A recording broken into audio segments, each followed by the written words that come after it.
Oui, nous sommes venus aujourd'hui présider la présentation du projet, les résultats du projet de la dividende démographique qui a été instituée dans la commune de Fass-Colobane-Gueule Tapée depuis 2 ans, qu'on appelle communément Fass émergent. Alors, c'est un projet quand même qui vise à donner des réponses structurelles par rapport à plusieurs questions lancinantes relatives aujourd'hui à l'employabilité des jeunes, aujourd'hui à la santé, à l'éducation et à l'entrepreneuriat. Donc, je vous disais que nous n'avons pas l'habitude d'évaluer souvent nos projets au niveau de Fass-Colobane-Gueule Tapée. Ce projet qui a été mis en œuvre avec les partenaires, n'est-ce pas, du système des Nations Unies, la commune et l'ensemble des organisations communautaires de base, a suivi quand même pas mal de progrès. C'est dans ce sens aujourd'hui que les résultats sont présentés aux populations elles-mêmes pour apporter une réponse structurelle effectivement aux problématiques, n'est-ce pas, qui sont constatées dans cette commune. Il faut se réjouir de cela. Dire qu'aujourd'hui, évaluer nos politiques publiques permettra une meilleure prise en compte des préoccupations des populations. C'est dans ce sens, effectivement, la commune de Fass-Colobane-Gueule Tapée, étant une commune à forte concentration populaire et surtout des jeunes, aujourd'hui, le projet tel que présenté a vu une prise en compte non seulement, n'est-ce pas, de cette préoccupation, en créant aujourd'hui des emplois au niveau de la base, en formant les jeunes dans l'entrepreneuriat, en améliorant le système de santé et de l'éducation. Donc il y a plusieurs volets qui ont été abordés et c'est l'occasion pour nous, non seulement de féliciter le maire de la commune de Gueule Tapée Fass-Colobane et l'ensemble des partenaires qui nous ont permis en tout cas aujourd'hui de montrer que la territorialisation des politiques publiques ne peut être réussie que lorsqu'elle est prise en compte au niveau de la base. Alors monsieur, quels sont les résultats qui sont obtenus depuis le lancement de ce projet? Les résultats qui sont obtenus quand même, vous avez vu que plus de 50 jeunes ont été quand même formés dans l'entrepreneuriat. Et ce sont des jeunes qui sont diplômés et le plus petit diplôme parmi eux était un Master 1. Il y a aujourd'hui les femmes qui sont formées dans la transformation des fruits et légumes et dans l'entrepreneuriat aussi pour leur propre prise en charge, n'est-ce pas, de leurs préoccupations. Il y a qu'au niveau de la santé, nous avons eu la construction des unités de santé au niveau de Fass-Colobane-Gueule Tapée et l'amélioration effectivement des conditions d'accueil par rapport au relèvement des parcours techniques. Au niveau de l'éducation aussi, nous avons vu que beaucoup d'écoles, en tout cas, ont eu à bénéficier effectivement de ce projet par rapport non seulement à l'apport pédagogique, mais à l'apport, n'est-ce pas, en termes de construction de salles de classe et surtout d'équipement des écoles.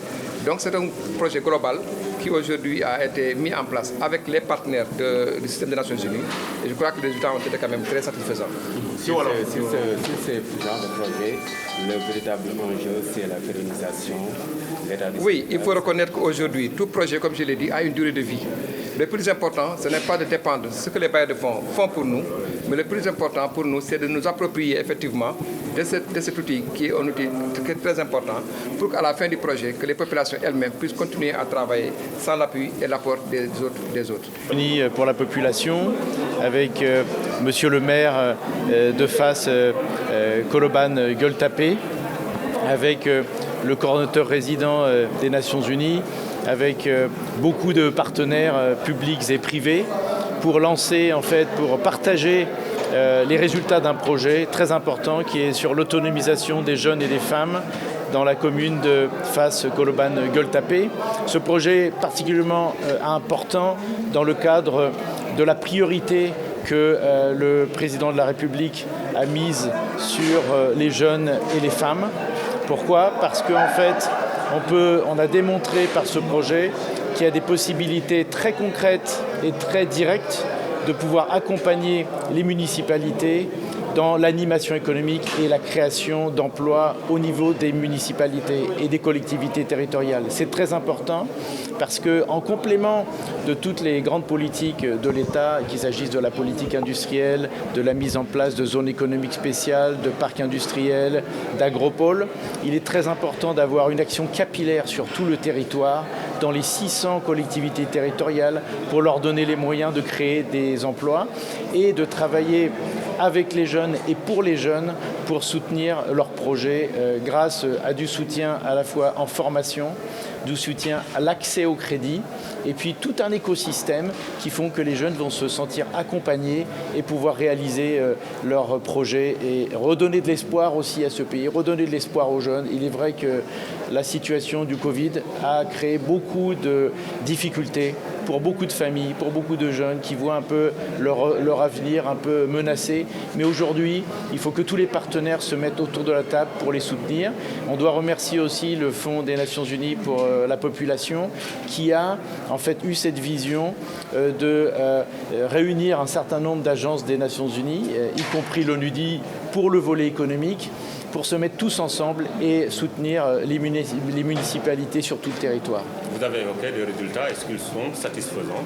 Les résultats sont très satisfaisants puisque déjà en très peu de temps, on a déjà 30 dossiers de financement qui vont être bientôt approuvés. Donc déjà 10 approuvés. Il y a déjà des groupements de producteurs, de femmes qui depuis longtemps attendaient du crédit. Non seulement ont eu déjà une première partie de crédit, certains ont déjà remboursé et ont eu un deuxième crédit. Donc ça c'est du concret. Ce sont des crédits, c'est donc des financements pour les entreprises. On a aussi un système qui est en train de mise en place avec une entreprise sénégalaise qui a été installée dans le parc de Diamniadio, le parc industriel que l'UNDI a aidé à mettre en place avec le ministère du développement industriel et de la petite et moyenne industrie.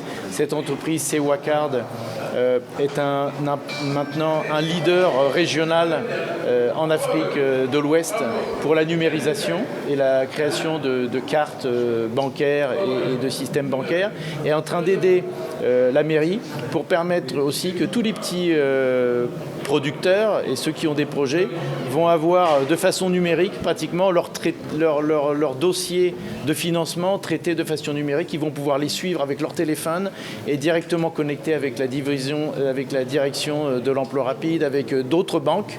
Et comme ça, on va faciliter vraiment l'accès au financement qui est un peu la partie toujours la plus complexe. Mais aujourd'hui, on est en train de trouver des solutions concrètes pour cela. Peut-on savoir le coût global du projet?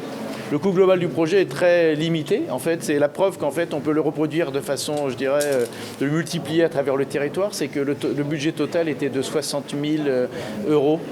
Et donc, vous voyez, c'est vraiment des budgets très modestes. Mais en fait, avec ce budget, qu'est-ce que c'est? C'est un peu comme de l'huile dans les rouages. En fait, on a réussi à montrer qu'il y avait déjà plein d'instruments de l'État, de la commune, des acteurs privés et des entrepreneurs qui en fait ne travaillaient pas ensemble. Ce projet a réussi à les mettre tous ensemble, mais aussi à créer auprès de la municipalité de Fas une équipe de jeunes motivés, compétents, à peu près 25 animateurs économiques qui ont reçu la formation spécifique des méthodologies de l'UDI pour la création d'emplois et notamment pour créer des business. Et ceux-là, en fait, qui sont tous recrutés dans les 3 communes de Fas, Gueule-Tapée, Colobane, en fait dans les 3 quartiers, en fait parcourent tout le quartier, vont frapper aux portes de chaque artisan, et il y a une densité d'artisans très importante dans ces quartiers.